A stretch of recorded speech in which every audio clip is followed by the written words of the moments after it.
Welcome in, everybody, to Sad Times, the beginning of the episode where I talk like this really quietly because I just love the sound of my own voice, attempting to do a radio voice, even though I'll never have a radio voice.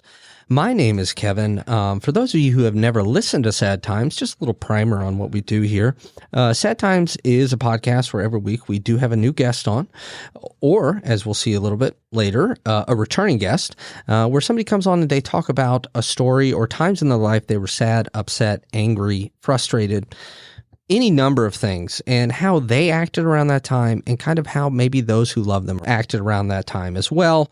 And we talk about that, and we don't try to diagnose the problem or solve the problem or judge the problem. We just allow the person to tell their story in the hopes that people who are listening at home maybe hear something and say, oh my goodness, I've gone through that too. I feel a little less alone. We at Sad Times believe that the more that we tell our stories, even the hard, fucked up shit, maybe the more empathetic we as a society will be. So that's kind of Sad Times.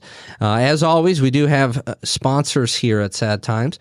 Our first sponsor is Shadow Comics. That's Shadow Comics, created and printed in the halls of Washington Grade School, which is no more. Shadow Comics were, of course, known for their amazing heroes, dastardly villains, and strange way that the letter R was written.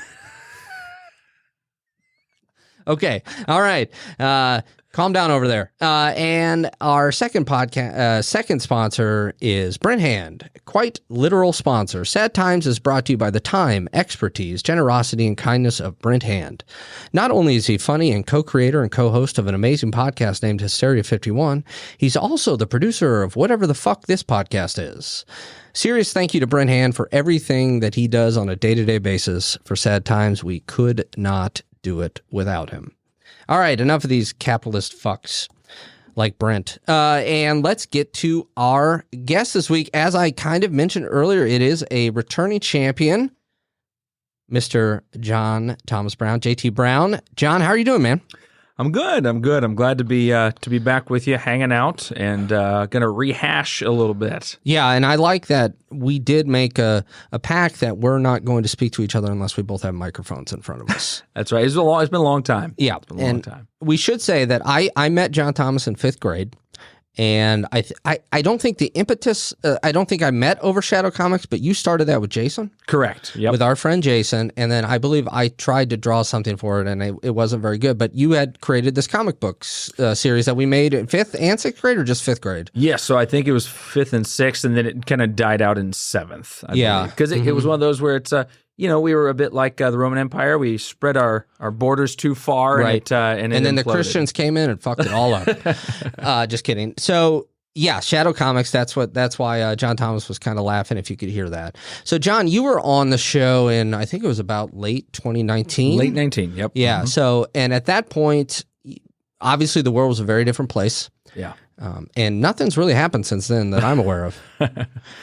No, but boy, that was a bad joke. I'm sorry, everybody. 2020, obviously right around the corner. And, we've gone over it over and over again at times on Sad Times, but very challenging year. Yeah. And at that time, you were working in a hospital. I was level 1 trauma center, and that was kind of the hub that drew from a lot of smaller rural hospitals as well during that time. Yeah, and when April of 2020, when we really had no idea what the hell was going on, and we were seeing everybody getting sick, so many people tragically dying, it had to have been terrifying and exhausting to be in a hospital every day, especially, as you were saying, it's a place where people are not feeding, but smaller hospitals will send more. Yeah. Is it more difficult cases they send there, or am I oversimplifying that? Sometimes it's both. So we had times in which those hospitals were literally overrun, and they were just sending out an SOS. Sending out an That's right, SOS. because they knew we were bigger. Or sometimes it's like we're tapped. We don't know what to do. Mm-hmm. and so we got to send them to a bigger, and then don't think that we necessarily were the end all and be all, because then sometimes we would have to send them to even bigger places. So, and the hospital where you worked is where I was born. Were you born at that hospital? I was, and it's where I had I had a bad ear. I don't know if you knew that. I do. I'm aware of your bad ear, and I had a lot of ear surgeries there as well, and a hernia surgery, which you know a lot about. I do. So 2020, you're doing that, and you're working in I believe you call it a level 1 trauma center? Yeah. Okay. Can you just, I think it's kind of obvious, but define what that means in a basic layman sense. Sure. In layman's sense, the level 1 trauma center would be the worst injuries would be coming to us. So they level it so that they kind of know where to send people. So if there's a really, really, really complex head injury or spinal cord injury or something like that, you're going to want to go to a level 1 trauma center because they're going to have neurosurgeons on staff all the time. So. Okay. And you worked with those people who were going through those traumatic injuries. I did. I was recovering. Yes, inpatient rehab social worker for 15 years on an inpatient rehab unit. Wow. So it was, I wouldn't work with them at the front end, but on the back end when they were ready for rehabilitation, I was the social worker on that floor. So I'm sure while being there, you had obviously your day-to-day job. Those injuries aren't going to stop just because of a pandemic. Yeah. And you were around a number of healthcare workers who were probably just so overwhelmed and terrified, I imagine. And that, you're around when people are around me, I'll just use me as an example. When people are around me, when I'm anxious or frustrated or whatever, it kind of drains the energy from the room. Was it kind of like a sense that there was just so much anxiety and stress, along with all the tragedy around COVID, that it was just exhausting just to be there? Very much so. And the sad part that I saw is there was some degree of camaraderie that pulled us together. But if I'm being totally honest, there was also a degree of emotional reactivity that drove us apart. And so, and if it's interesting, we can talk about it. But when we're in a calm state of mind, we're able to look across in our brain the various different ways in which we can choose to react to a situation. And we try to choose something that's commiserate with our values.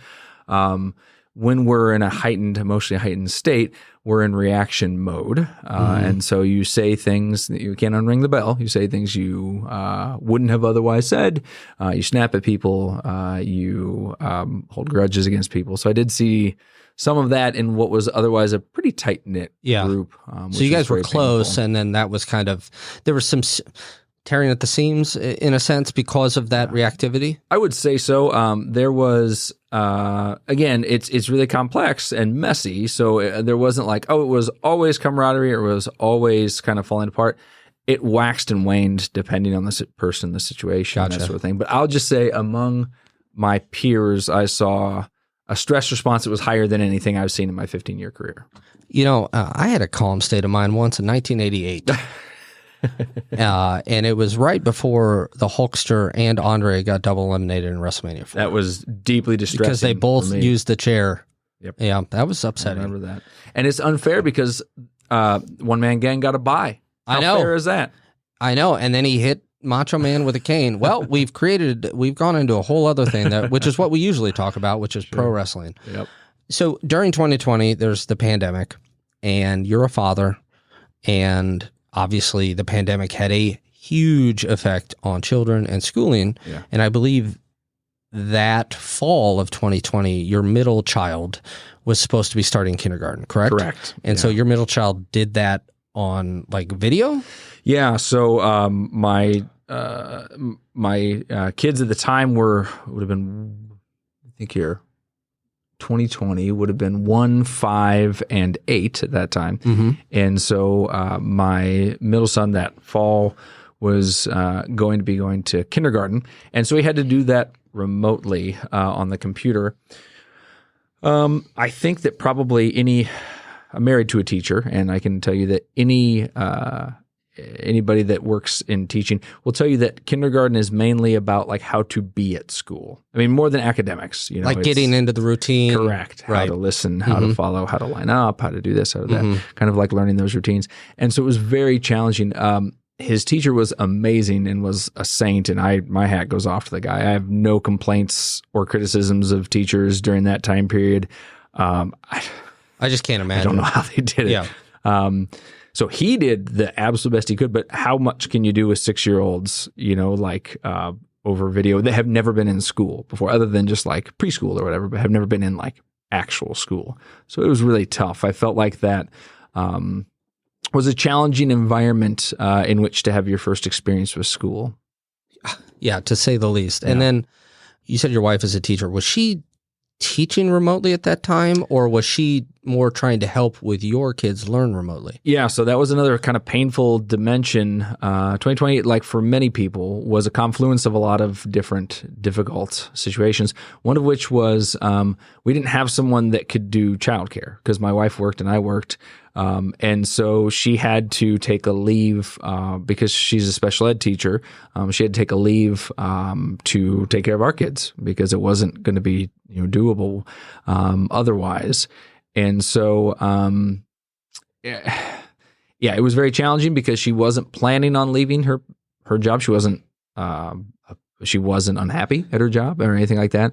But I cannot imagine what it would have been like to try to have been a special ed teacher across Zoom. I mean, I can't either. Yeah. And the fact that I know your wife, of course, and I know that she finds her work extremely rewarding, but to make the sacrifice, not even to just, hey, I'm going to be here to help the kids, but also I'm going to take away what I do, daily for me, in meaning in the professional sense. Yeah. Hat goes off to her as well. Yeah, for sure. So, that year as well, as if everything wasn't fucked up enough, you lost your stepdad. Yeah, I actually have 4 deaths in 18 months. Is that all? So, yeah. Both grandmas, my maternal grandma, my paternal grandma, my dad's twin brother, my uncle, and then my stepfather. So all in a was that and not to, that in that order is kind of how. No, how it would have been my dad's mom first, the summer of 2020, and then my mom's mom in October of 2020, and then my stepdad in November of 2020. So my mom, her mom died, and 6 weeks later her husband died. So, and then in the spring of 21 was when my uncle died. Wow. Your stepdad, he was a character, as they say, a card, funny motherfucker. Yeah. And I've obviously known him, or had known him for a long time. And I had always, I believe, known him when he was in business for himself and running the company. Pretty darn close. Yeah, I think he opened up his own company when I was 10, I think. So it'd been right before I met you. Yeah, so, maybe 9 or 10. Mm-hmm. Yeah, and what was something that he would try to impart on you about running his own business? Like, did he talk to you about that? And what, that transition, because obviously before he did that, he probably had another job, right? Yeah. So what was the big takeaway he tried to kind of impart on you about that type of work? Yeah, so it's really funny, and we'll talk about how that kind of came full circle. But he was a driven, smart, hardworking guy that didn't take leadership from other people well. I'll say that. So very well said, to put it charitably. Mm-hmm. And he was like, I really think I can do this. I think I can do this better than it's being done. And so he opened his own pest control business, and then it's still functioning. And that's why I was never invited over. So. Yes. And so he would tell me, it was really funny. He would, now, son, because he married my mom when I was 5, and so I was just as close with him as I was with my biological dad. And he would be like, now, son, making money for yourself is the greatest experience in the world. It's the most rewarding thing that you'll ever experience. And, you don't work for anyone else, and it's motivating, it's rewarding. And so, of course, like, folksy wisdom. So that was your kind of originally response, like, okay. Okay, yeah, right. Mm-hmm. I know things.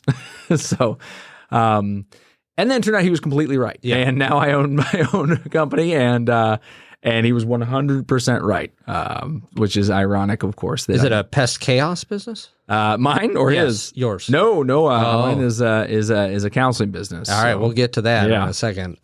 So you are in the hospital, and you're working, and I think it's safe to say, knowing you pretty well, everybody was stressed out in 2020, but I could tell with you that there was a number of things, and I couldn't put my finger on what it was you had lost, you're a very ebullient person, you're very, very animated, you generally see glass half full, and that slowly started to dissipate throughout 2020.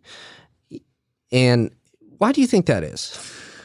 Yeah, so I was experienced tremendous stress in the workplace. The unknowns were just so difficult to deal with. I mean, we didn't know. I mean, we didn't know what we were dealing with. We didn't know. I mean, it sounds crazy to think about now, but we didn't know if we were dealing with like an Ebola type thing that was going to, you're going to be, most people are going to be dead with it. We just didn't know. Mm-hmm. And people were getting quarantined, and then they weren't going home. Like, they were putting us up in hotel rooms so that we could, quarantine, away from our families. And did you have to do that? I did not. No, I did not get it during that time. But and the really challenging thing was there was this feeling of fear that you're doing this thing and you're trying to do the right thing. And you're trying to go to work and help people. But that on some level, are you going to then be a carrier of this unknown illness to the people that you love? I recall that very well. Very, very difficult to come home. I mean, I would come home and I would cleanse my shoes and I would wash my clothes. But I mean, when you look, I mean, there's no way that at that time my 1.5-year-old daughter's not going to want to crawl up in my lap and not going to want to hug me. And, my boys aren't going to want to wrestle. Kids don't know that it's a global pandemic, So, so that was really challenging to feel like there's a chance that I was bringing home something really dangerous to the people that I love. So even as I think we as people who do work the 9 to 5 or what have you, you're driving home, you're processing through your day, and you're able to kind of hopefully let it go a little bit. It sounds like you were in the car and you're almost literally carrying COVID with you, or that's your fear. Sure. And so you can't even distance yourself and put yourself in the, okay, I'm going home now mindset. Is that safe to say? It is, yeah. So usually I was really quite good. First 13 years of my career at the hospital, I was quite good at that. Like, I could take off my social worker hat and put on my dad and husband hat and pretty well tuck it away. There's exceptions, of course, but not so during that time period. It was just ever present. Felt really, really claustrophobic in that way. So you never got a break? No breaks. Yeah. And then there was also the fear of early on when we got the first big wave, because at first it didn't hit our area that quickly. But later in that year, it started to really ramp up. Mm-hmm. And it got to a level where we as employees didn't know, do we have enough space even if we turn offices into, I remember you almost daily telling us about that. That was like a real fear. Luckily, it did not reach that. We were able to accommodate via using some clinic rooms, that we had to, and we were able to surf, on that wave. But we didn't know at the time, November of 2020, we did not know what was going to happen in terms of our ability to deal with the wave that was coming in. Yeah. And I think you, when we spoke earlier today, you referred to it as a misery of the unknown. Yeah. Yeah. It was definitely that. I think people listening to this can understand, maybe not in a hospital setting. I know that misery of the unknown is pretty much my 20s and 30s and now 40s. So that's what drives my anxiety is there's something outside of my control. Yeah. And to have that all day, every day on top of work stress is a whole hell of a lot to deal with. And then come home to, as I believe you said, a 1-year-old, a 5-year-old, and an 8-year-old. Yeah. And then your wife who's been with the kids all day. Yep. Yeah. Yeah. So you're going there, and you and I, you're going there. What the fuck does that mean? You're going to work. You're living your life as best you can, as we all were during that time. Now, you and I are, you're one of my, I have what I call reading heroes.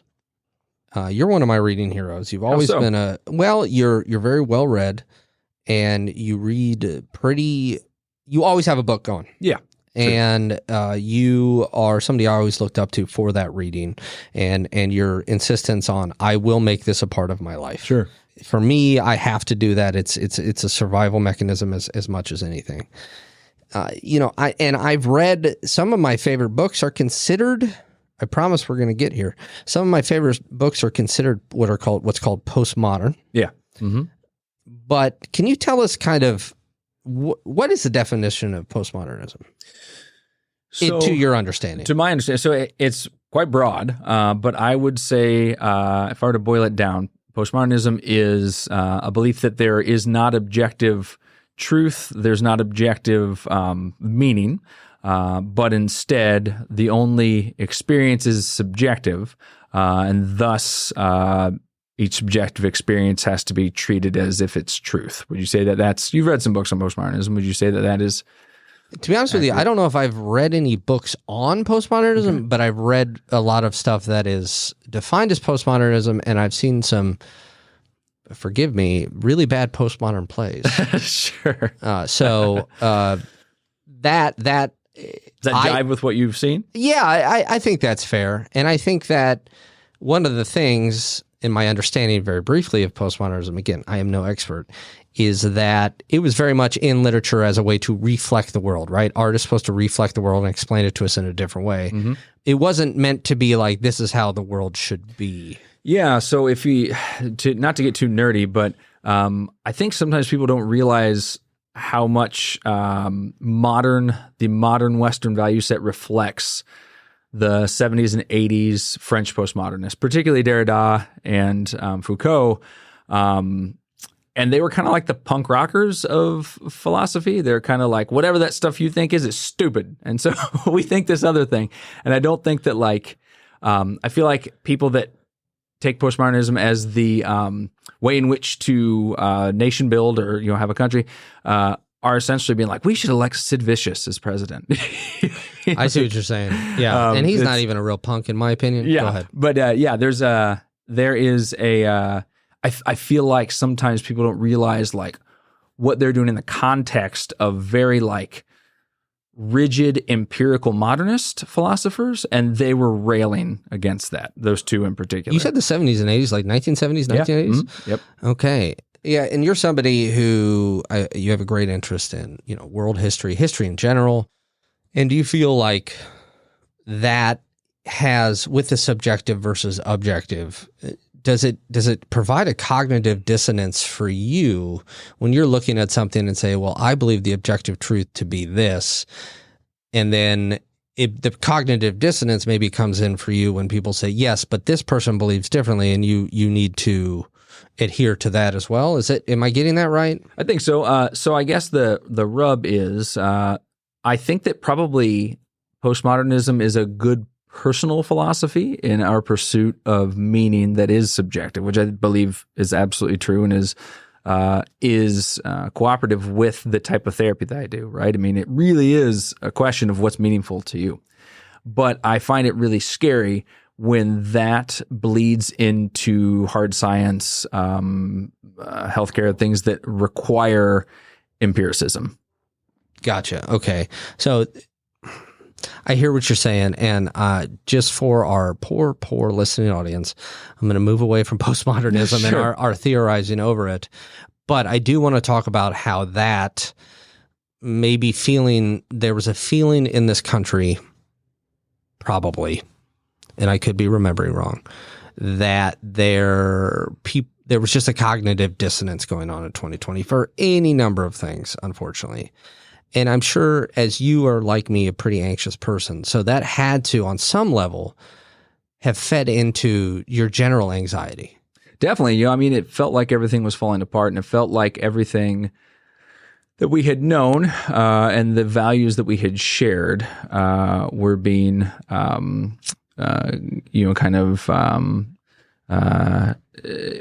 again, going back to specifically Foucault and Derrida, they're also deconstructionists, right? So they like to deconstruct different things and show everything that's wrong with it. And so I felt like the entire world, was being deconstructed during the time of COVID. And that was very challenging. That was very, as someone trying to raise small children, I didn't know what the future held for my kids and I. And that was an extremely difficult, anxiety-producing experience. Yeah, as somebody speaking for myself who, no joking aside, I just don't think I could handle being a parent. For anybody who's not even quote unquote an anxious person, sure. right? It's an anxiety provoking daily thing that you do. So when you feel like that was falling apart, and then you fear that you can't at least tell your kids X, Y, and Z, this is you I'm talking about. Yeah. Like that had to have did that cause you a lot of consternation and sleepless nights, or? Yeah, it was challenging. Culture has changed very, very rapidly. And I sort of joke that I feel like maybe 3 or 4 generations of culture have changed, over a 10 to 15 year period. So the values that I grew up with and that I care about are something I want to impart to my kids. But it's challenging because I don't know what the future holds for the kind of that traditional value set, and if that's something that's going to be received well or not. So it was difficult. I felt like my whole world was upended in many ways. And so kind of that ebullient, Brent, I used ebullient again. I probably didn't say it right, but I used it right. That person who has a lot of joy, that person who is very energetic and very happy to see the people he loves, and even the people he doesn't know. You always greet people so warmly and everything like that. I believe that you told me by about early 2021, so we're coming up on almost a year into the pandemic, your wife had kind of said to you that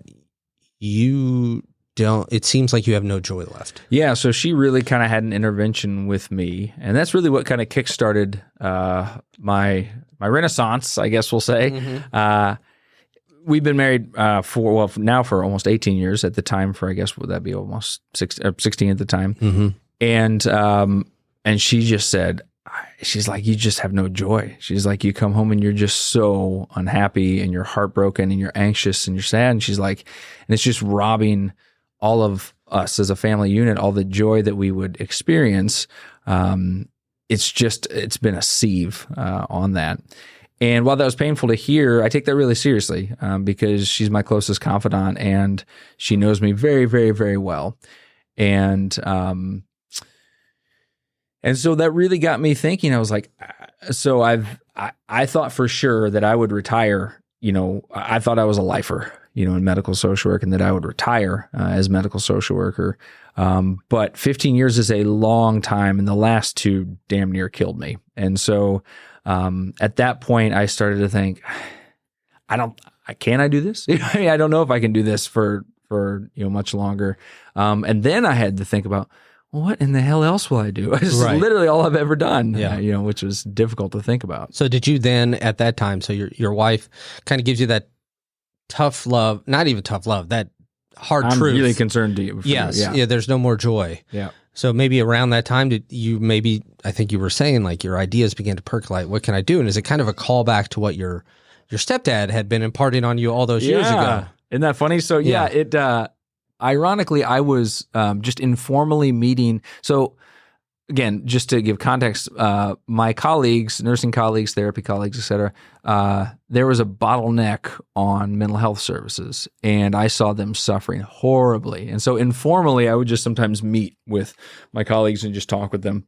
Just to listen to them and let them vent a little bit. Yep, and just to talk about some of the basic principles of ACT, just to see if that's something that can, as a friend more than anything, but just see if that's something that can help them get through their day, because it was like, it was like being on a ship. I mean, as far as like, it just didn't seem like there was any help around, and we were all out to sea together. And so I was like, well, I can't take extra nursing shifts because I'm not a nurse, right? But I can be a listening ear and be supportive and help with some skills that might be, helpful to get through this.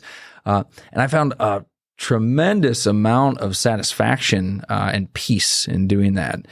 And that got me thinking, I'm like, well, I really truly believe that the occupational hazards of working in healthcare are unique. And much like people in the military, police officers, firemen, we don't see normal stuff. Like we just don't, like the stuff that we see, children being shot, people having their heads ran over, like that's not a normal thing for people to experience. You're basically getting, in a lot of sense, inundated with trauma every day. Yes, correct. And so I was like, maybe I thought, A, this is a novel idea. B, I'm going to fail at it because I don't like to do marketing. I don't understand things. But I was like, I think there is Me too. A niche. Just ask Brent. A niche for someone that has worked in healthcare, who is a social worker, a psychologist, or a LCPC, to specifically see people in healthcare and to be, and other people too, but to really specialize in that unique brand of trauma that you experience as a healthcare worker. Yeah, and going back to kind of what you were saying a moment ago about I met with people and I just listened to them. It did make me think of something. When I got COVID the first time was in October of 2020. I was in Dallas on a work trip, and can I tell a funny story about that? You may. Go ahead. Okay. Well, we were still very much in the realm of we don't really understand this. Yeah. There's no vaccines, blah, blah, blah, blah, blah. And I sent a text to you and you sent a text back, hey, do you have a minute to, hey man, do you have a minute to talk? And you called me immediately, and it was only, how are you doing? How are you feeling? Are you feeling scared? It just genuine kindness from the word go, which is pretty much your MO. And it was just some of the most supportive, 10 minutes or whatever it was that we spent on the phone as I was getting driven to where I was going to stay in a hotel room for 10 days. And I have to imagine that type of support that you, without even being asked, offered up, you were giving to your colleagues, and they must have walked out of those rooms when they spoke with you, and then their problems are not solved, but they were probably like, oh, okay, somebody understands. I feel less alone. Yeah. So I think that the way I do my sessions, because I feel like clinicians sometimes fail to get the most out of their sessions by doing one of two things. By either being only you're paying for a bestie, and it's just like, yeah, that's right, you're right, damn right, like that for 50 minutes, mm-hmm. or by only being like, Kevin, let me impart this knowledge to you for I'm 50 ready. minutes. Yeah. So I think that probably you have to shoot the middle. And so you give, like I usually do half of my time is processing. So it's, it is the unloading, the kind of word vomit. I jokingly call it, though sometimes I try to be careful because I don't want to offend anyone, but I jokingly call it confessional without the Hail Marys. So, people just getting out what they need to get. Uh-huh. And then the other half is like, okay, so then how can we look at this through an acceptance and commitment therapy lens? What are things that you can work on to respond in a more workable way to what you're experiencing, et cetera? So I try to integrate both. And that seems to be, because I solicit feedback from people, and I say, hey, if you want you just to be listened to, please tell me. And if you want just a quote unquote teaching, please tell me. But most people land in a space where I think they want both of those things roughly in equal measure. Well, as somebody with some pretty good OCD, I can tell you that I wish my therapist gave me way more affirmation, but she knows that doesn't help. Yeah, no, it doesn't. Damn it. Quit that relief seeking. Quit it. I'll quit it when I'm dead. You said you had a funny story about COVID? Oh, yeah. So funny story is when you were in quarantine in the hotel room, I would just roll and I would share the text that you would send me with Courtney, and she would just die laughing. And it would. I remember two very specifically, and one of them was just like random in an evening. It was like, did you know there's 6 Mission Impossible movies? I've watched them all. I did watch them all in one day. And then the other one was, I haven't worn shoes in 8 days. I didn't wear them for 11 total days. It was fucking amazing. It was so great. Oh man, I quarantine, weird times. It was weird fucking times, man. And I had a big, beautiful beard. Yeah. So you get this idea, you actually do it in practice, so to speak, mm-hmm. with your coworkers, and you say, what if there's a niche here for people who are struggling with this? So you're like, you know what? I'm going to start my own practice. What were your main fears when you made that decision, when you discussed it with your wife and you made that decision, you're going to move forward, what were your main fears? Bankruptcy. Okay. So, all right. I mean, no, not really, because I had some cushions, so to speak, to land on, but failure for sure was that, like, I'm going to open this up, I'm going to spend this money, and nobody's going to come. And then it's just going to be a failure, and then it's going to be a huge blow to my ego, and it's also not going to have been a good thing for us financially. Because keep in mind, at that point, I am still the only breadwinner at that point. So your wife was not back to she was not working in the yet. classroom. Yep, okay, not back to work. So so it was super scary. But I mean, that's the incredible thing when you have a spouse that really honestly loves you and is cheering for you, and like she's just like, we'll figure it out. I mean, she's kind of just like, I need you alive and happy and joyful. Like, you know what I mean? Let me tell you a really cool story about when I felt like I knew I was getting better. So yeah, no, I was well supported by family, which helped tremendously. But yeah, that was my big fear, was that there isn't a niche, or I'm just going to be so ham-fisted in my marketing stuff because I don't like that, and I'm shy about being on the internet and that sort of thing, that it's not going to be successful. That was my biggest fear. Yeah, and it's interesting because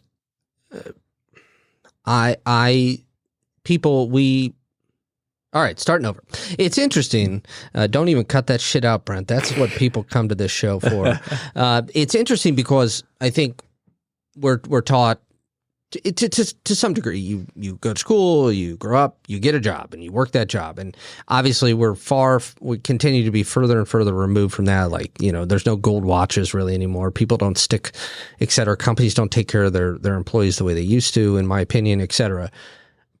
But I think one of the scariest things for me when you told me you were going to do that, I was like, I was thinking to myself, how brave is it to actually step outside the paradigm of what society expects of us in some degree and do it yourself? That is, whether you're faking it or not, that's self-confidence. And fear of failure is right. I mean, it's scary as fuck. Yeah, it was. I mean, I think I told you, I felt like maybe 3/4 of the way through, like starting to do all the infrastructure work that you have to do to start something like this, I felt like a high-stakes gambler that had like 3/4 of my chip stack in the pot. And I was like, well, I got a pair of 10s. I mean, it's pretty good.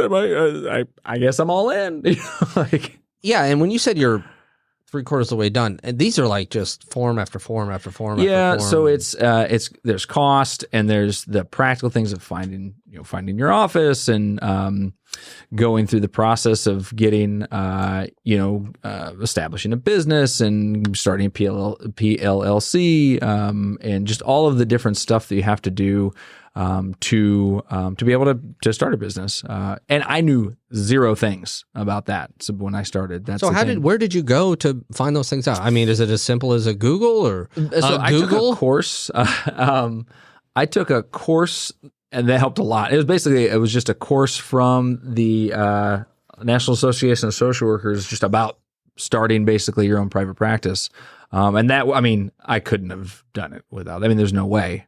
I didn't know where to start. Like they told you, here, if I'm hearing you right, it's like, here are the 20 boxes that you need to check, and here's how you check them. Yeah, basically. Well, and it was really an attorney and a social worker that talked about how they did that basically together. And it was... Where did you find that online? Yeah, I found it on the National Association of Social Workers had it. And it was indescribably helpful in terms of like knowing where to start. Was that, how long was that class?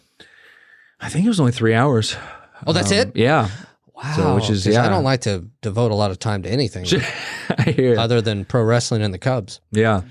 And reading and hating Brent. And I did a lot more stuff beyond that, but that was like the starting point. So would you say that it's like, okay, I'm going to go into this quote great unknown, and then you're like, oh my goodness, look at this class that is presented to me. You take the class, and was there at least a modicum of relief when you got out of that class to say, okay, I understand a little better, and now I know where to start, which way to go. Yeah, it was definitely less stressful being like having a map, having a road map, and was there Tartarian on the map?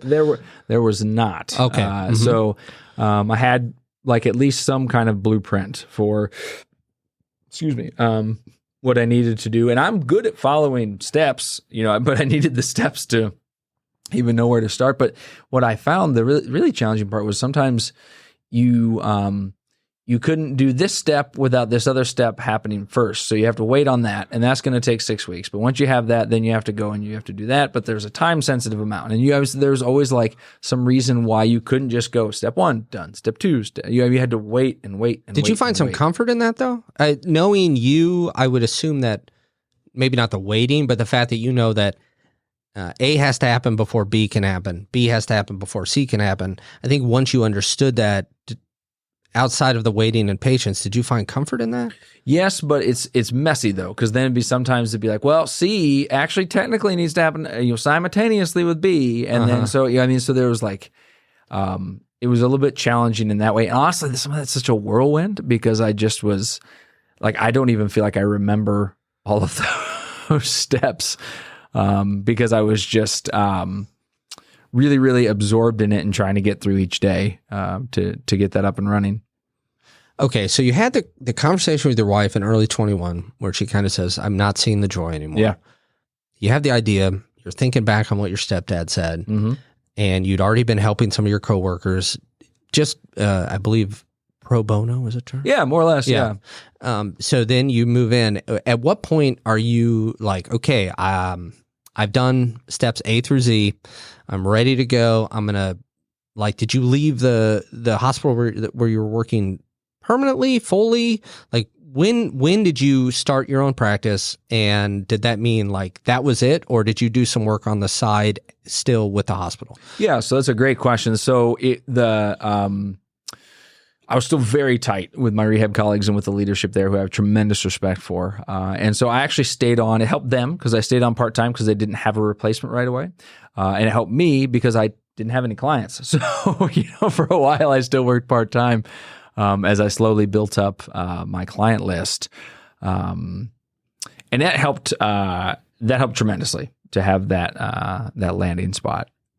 And how long was that between when you had that discussion with your wife and when you kind of put out the old shingle, as they say? Yeah, so I left formally the hospital in November of 21. And then I started seeing my first clients, I'm going to guess February of 22, January or February of 22. And then I was busy enough to not be able to work part-time anymore in, I'm going to say May or June of 22. So that's about 6 to 7 months you were able to turn that around. So it's almost like maybe 8 months between the conversation and starting your practice. Pardon me. And then 6 to 7 months. Now, we know the world is only 6,000 years old. But in the scheme of things, so let's call it 15 months from when you had the conversation with your wife to, hey, this is what I'm doing. Sure. How accomplished did you feel once you got to that point where, and I know you did not want to let your coworkers down, but when you were able to fully say to them, I unfortunately can no longer help here. I have a practice that I have to give all of my time to. Incredible. Because that's the thing is, you want to know what my robust marketing budget is? $30. $30 a month. Exactly. Is that that's real? Literally all I spend. How about on marketing. That? So I had no idea. I was like, gosh, am I just going to inch along on people that I at least kind of knew of through the hospital, or but it wasn't. There's just such an incredible need, and if you do it well, honestly, that is the best marketing you can do. Is just do a good job. I mean, people will tell other people about it if you do a good job. Yeah, maybe somebody goes to see you. They're out to dinner with somebody, and they're like, "God damn, Kevin, you look finally not stressed for the first time in forever." Well, let me tell you about who I've just been going to speak to. And oh my God, I know that you and I worked at X place before. You should go talk to him. Yes. Is that kind of what you're saying? That is the majority of how I get my clients, is that exact conversation. Okay. And then are you full up with clients? I'm full. So I don't have a waiting list because I'm full at just I'm saying just the top. And I had a couple of new referrals that wanted to be seen. I said, I can do a waiting list, but they understandably were like, I want to see somebody sooner. So it's not full in like can't accommodate anyone else for the foreseeable future, but full as in like I am at my max for what I am able to do right now. Next question. Do you need a director of marketing? And I'll do it for $30 a month. Gotcha. That's a good deal. Yeah. I don't know how to market anything. So again, ask Brent.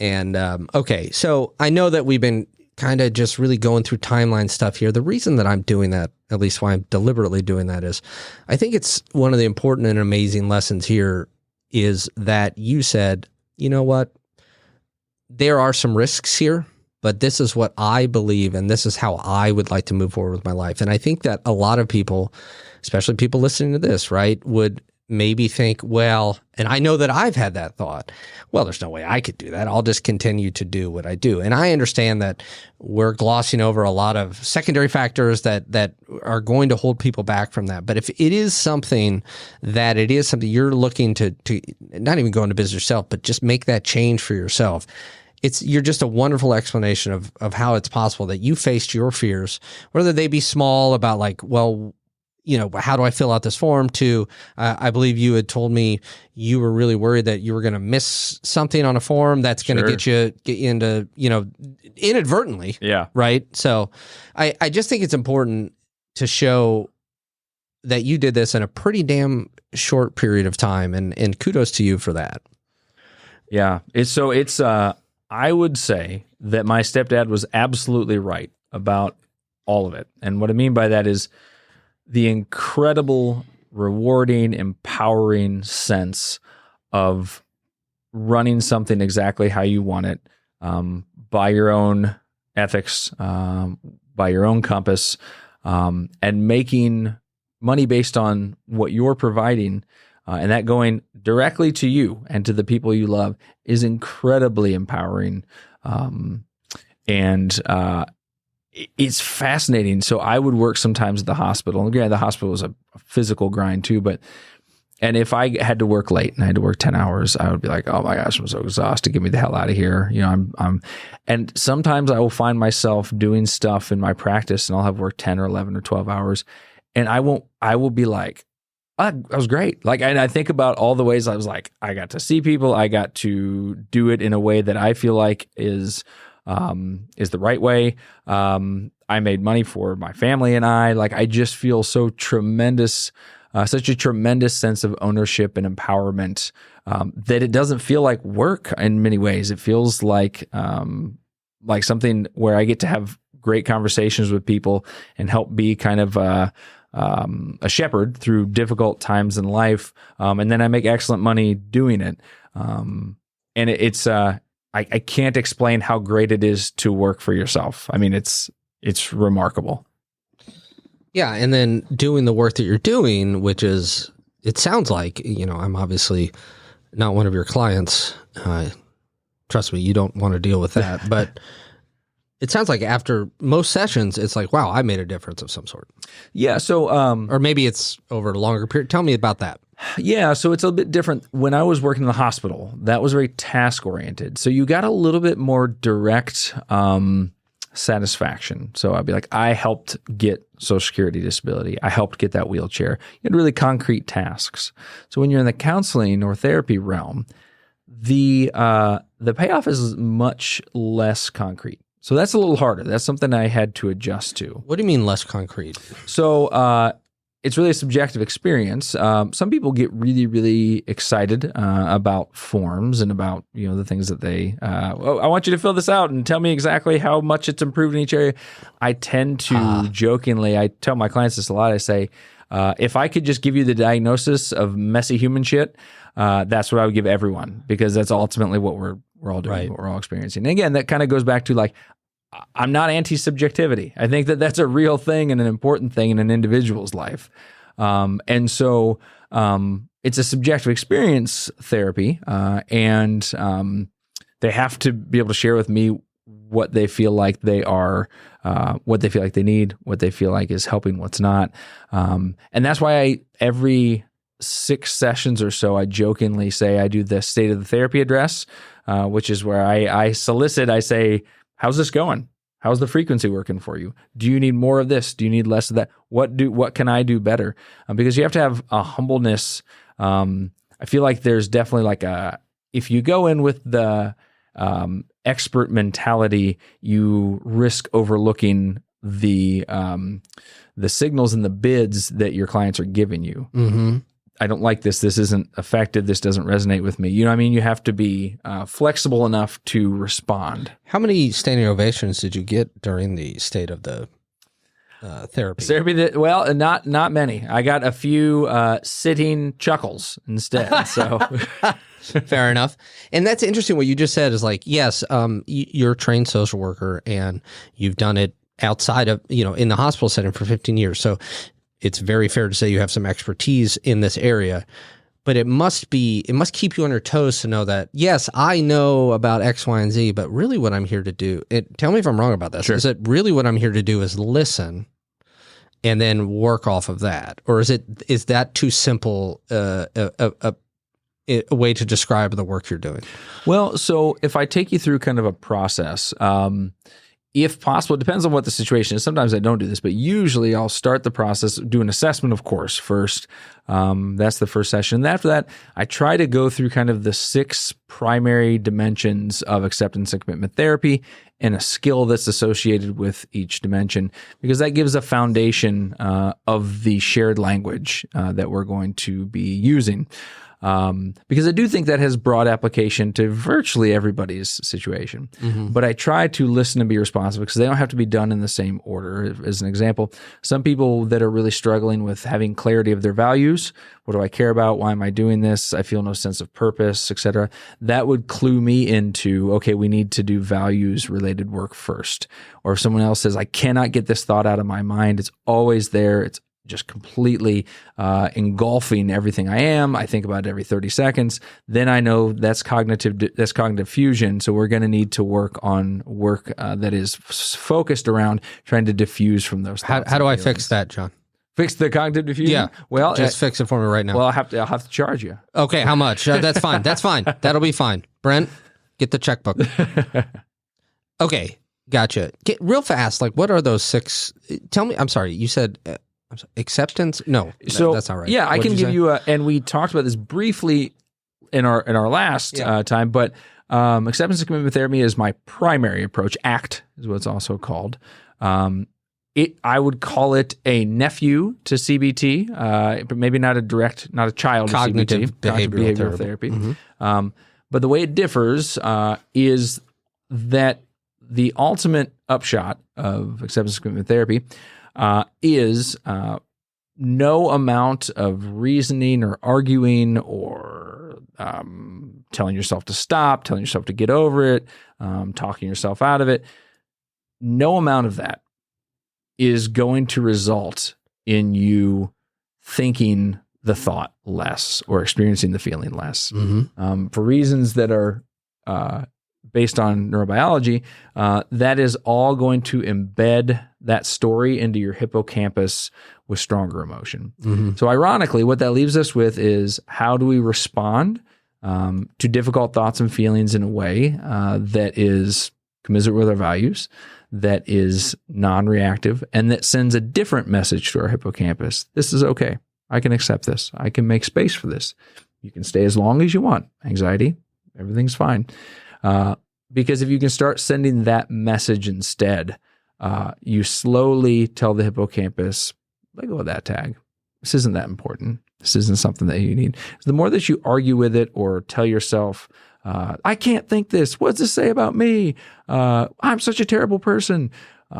Or I have to escape this. I need relief. It's terrible. The more that you do that, the more you are increasing your emotion, which sends the message to the hippocampus, who is kind of like a voyeuristic bully. And so he gets the message. He's got his popcorn. He's like, oh, this is really important. Oh, boy, look how upset he is. Yeah. Uh-huh. So the more that you do that, the more that you send a message to the hippocampus. It's important. We got to think about it more. We got to figure it out. But as I always tell people, I say, I don't think why you're on my couch is because of a lack of will, I'm guessing. It's probably not you didn't reason hard enough. Do you know what I mean? Like, nor is there something where you're going to reason your way out and you're going to be like, oh, that's the perfect argument. I just won my case. But isn't that the way feelings work? It's not, but it continues. I'm old as hell, and it continues to be generally almost always the first way I go because about you're trying to use your prefrontal cortex to solve limbic system and hippocampus problems. And those are two completely different parts of the brain that are connected, but you cannot solve. What you're talking about, the prefrontal cortex is great for building bridges or for, constructing spires. I mean, whatever. It's that problem solving, that reason, concrete reason intelligence is great in so many ways, but it is ineffective for feelings. Okay. Yeah, and I want to use a very brief example of something that I was terrified of very briefly as a kid, but terrified of it. And it's absurd.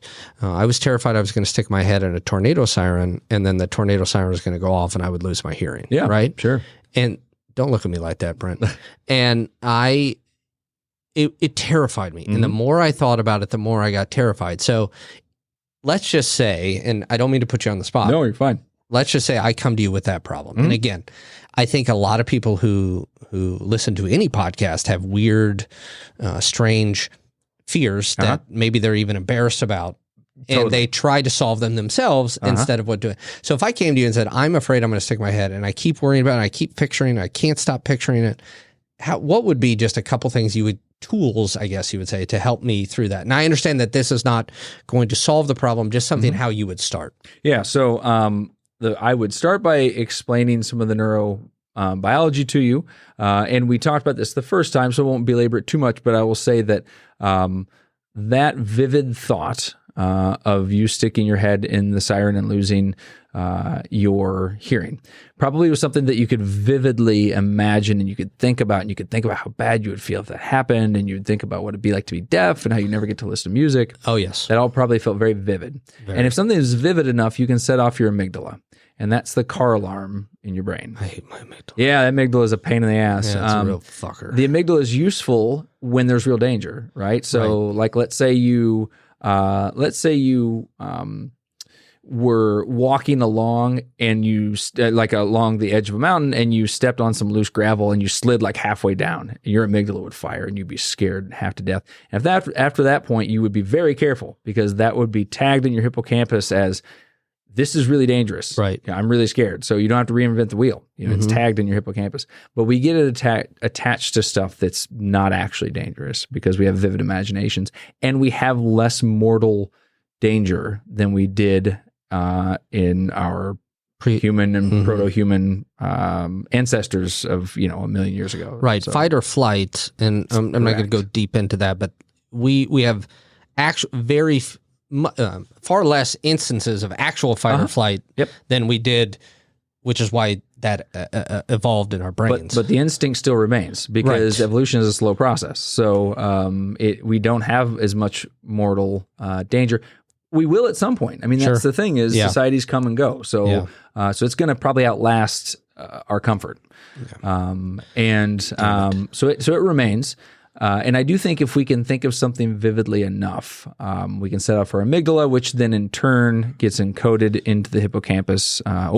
This is dangerous. That siren is dangerous. Like it's also, if you have other emotions, the hippocampus likes not just anxiety, but all sorts of emotions. So if you had shame, if you had wouldn't it be weird? Everyone would think I was a weirdo if I went and stuck my head in there. Like, wouldn't people think I was crazy? You know what I mean?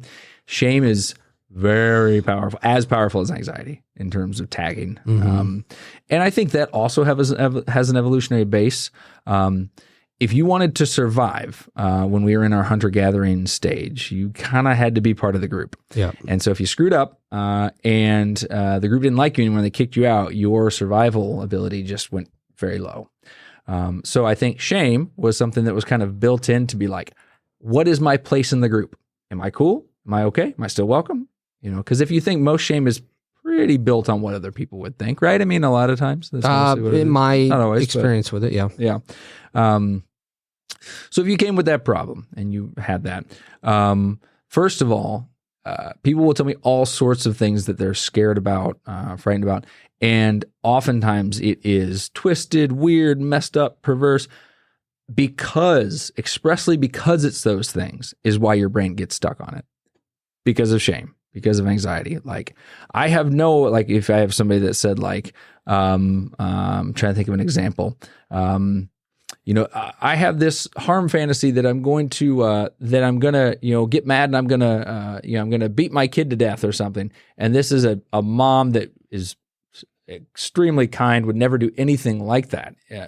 But because she's afraid of what she feels like that would say about her character, and the fact that she thinks this thought and what she feels like that says about her character, then imbues that with such tremendous shame and anxiety. If you notice, anxiety attacks the things, it doesn't fight fair. It attacks the things that are our vulnerable underbelly, and it doesn't have any amount of etiquette or decorum. There is no low blow. It's going for the low blow.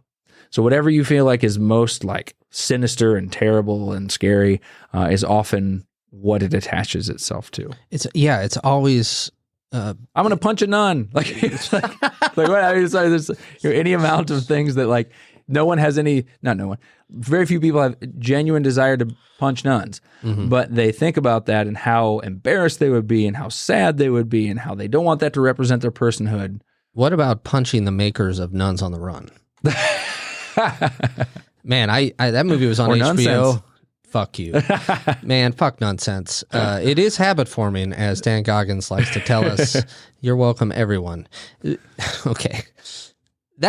So obviously, very complicated stuff, but I think hearing those things, and listen, I've had these conversations with you multiple times.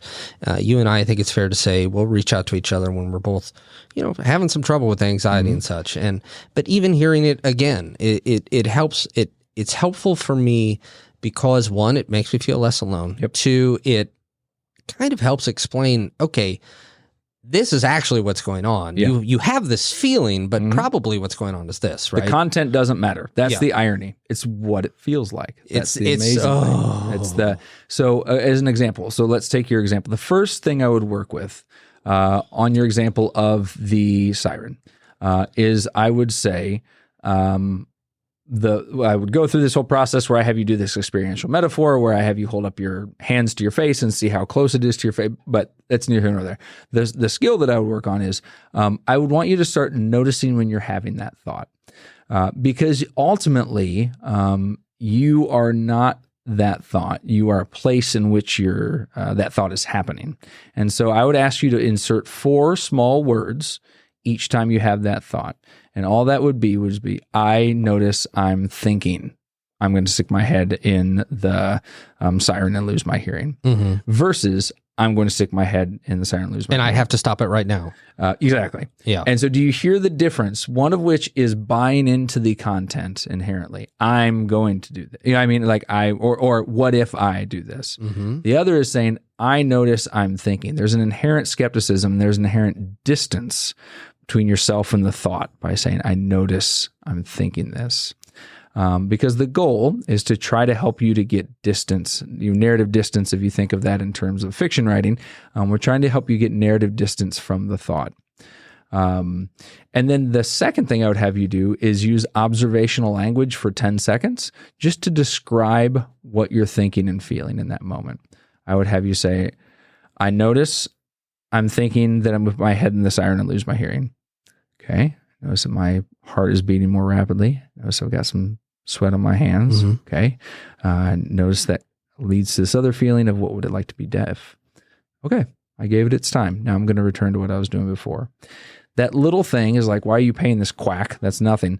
The reason is you just sent a message to your hippocampus that I acknowledged you. I observed it. It's okay. You can still be here. And then moving back. Right. And I think it's fair to say that it's not like now that I know how to do that, I'm going to just immediately do that every time. No. It's exactly. It takes repeated. So because you on an implicit level have been sending messages to your hippocampus that this is a big deal over and over and over again, hundreds, maybe thousands of times. So the first time now that you're noticing the thought and you're sending a calm, non-emotive, non-reactive message to your hippocampus, you're going to have to do that over and over and over again to start changing the trajectory of the barge. You know what I mean? Yeah, I get you on that for sure. And you said something a moment ago. You referenced fiction writing, and we didn't really get into it, but I'd like to close with this about how for that time you were really struggling, 2020, Yep. half of 21 as you're, going from where your wife said you have no joy towards I'm going to open my own practice. You who is somebody who has always loved writing since, Shadow Comics, right? That's right. Yeah. You weren't writing for like a year and a half, right? Yeah. So summer of 2020, I was just so deeply unhappy, just in general, and then also just unhappy. And we talked about this briefly in the first one, but just about not being able to land my book in the traditional market. Unhappy, bitter, angry, sad, all those things. I just couldn't bring myself to write for about a year and a half. There's also all these other things going on in my life that were making me really, really struggle. And so I really didn't do anything from basically the summer of 2020 to January of 22. But then when I left my job, started my own practice, it was just such a tremendous burden off my chest, off my back, that I felt the creative juices flowing again. And I was ready to tackle the sequel to Scab Among the Stars that I was had been thinking about for a long time, but had not put the work into yet. So I was able to start that in January of 22, basically as soon as I got out of my old position, and it felt like a therapy for me. I mean, to be able to do that, to escape into that world that I made, felt tremendous. It felt like a renaissance, and it continues to feel that way. I mean, that's the incredible thing is like, I think I was being slowly boiled in a pot, like when they talk about boiling lobster. Mm-hmm, and I didn't think I realized until I got out of the boiling water, like, good God, I was almost cooked. You know what I mean? Yeah. It feels good to feel normal again. Mm-hmm. So you mentioned Scab Among the Stars. So there's going to be links to where you can buy all of your books in the show notes. But tell us about your books, where we can buy them. Again, though, there will be links, and tell us about kind of what you're working on, and share with us that. Yeah, absolutely. So, Scab Among the Stars, which you've read, is a dark fantasy book. It's the first book in the Lunar Lives series, akin to Clive Barker, Neil Gaiman, China Miéville type new weird dark fiction, dark fantasy, and so that's Scab Among the Stars. That's the novel. And then I have a short story collection called Machines and Fever Dreams that's also available on Amazon. That is a collection of short science fiction and fantasy, kind of macabre stories as well. And then I'm working on the sequel to Scab Among the Stars, which is the working title Echo from the Void. Mm-hmm. And that takes place about 12 cycles, so roughly 12 years after the events of Scab Among the Stars, and continues that story, but is also kind of a self-contained story as well.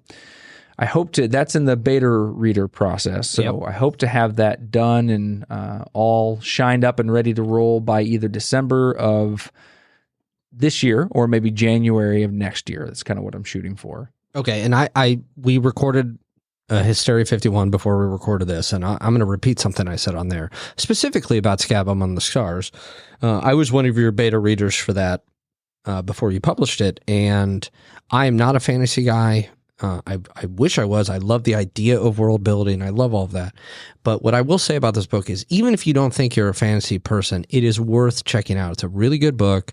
It held my attention the whole time. I really did enjoy the world that you were built, and I would just highly recommend it to people. I really appreciate that. Yeah. Thank you. Because it is maybe an acquired taste a little bit. Dark fantasy is not for everybody, but I'm glad that it was engaging. And if I have actually another friend that's not a fantasy reader either, and he was like, I was so glad that the game was a blowout because that meant I could go and read your book. And that's a wonderful feeling. Yeah, that was a real compliment for me. So I appreciate it very much. I worked for many years writing it, and I'm excited for Echo. I think it's just as good. I really do. I feel really good about it. Awesome. And again, like I said, guys, if you're interested, and I would really encourage you to check these out. The links are in the show notes, and that should take you directly to where you can purchase this. So, John, as we're wrapping up, any final thoughts that you want to share with everybody, whatever you would like to say before we wrap up?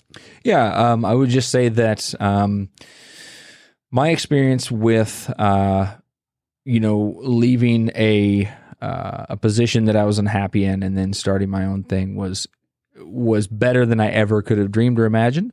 There's inherent risk, obviously, with doing that. But for me, it was worth every bit of stress that I experienced. Being your own boss and then being able to rest on your own achievements is a really transformative experience. And I would say if you have the desire to do that and you have a concrete plan of what you want to do it if you can. There are challenging parts about it, but what I have found is that every bit of that is worth, because it's all trade-offs, right? There is no solutions. There's only trade-offs.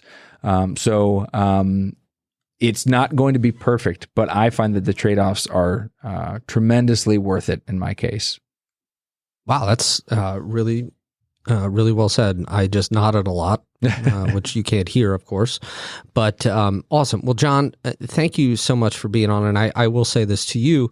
You are always somebody I have looked up to, who I've admired, and what you've done by kind of going out on your own here was hugely influential for me. And I congratulate you. And I had no doubt you would be successful. And I'm very happy to say for once in my life I was right. So congrats to you. Thank you so much for coming on, man. I really appreciate it. And like I said to everybody, check out those show notes to check out John's books. I'll end with the same way I try to end every episode, with just a quick reminder that no matter the situation, it's my belief that there's generally always room for kindness and grace. And I think we should all remember that, even or especially when we're dealing with ourselves. I know I'm very hard on myself every day, and I think that there's always an opportunity and always room for kindness and grace as I go through tough times. And I think that's true for all of us. So just wanted to put that out there, and we thank you all for listening. We'll see you next time on Sad Times.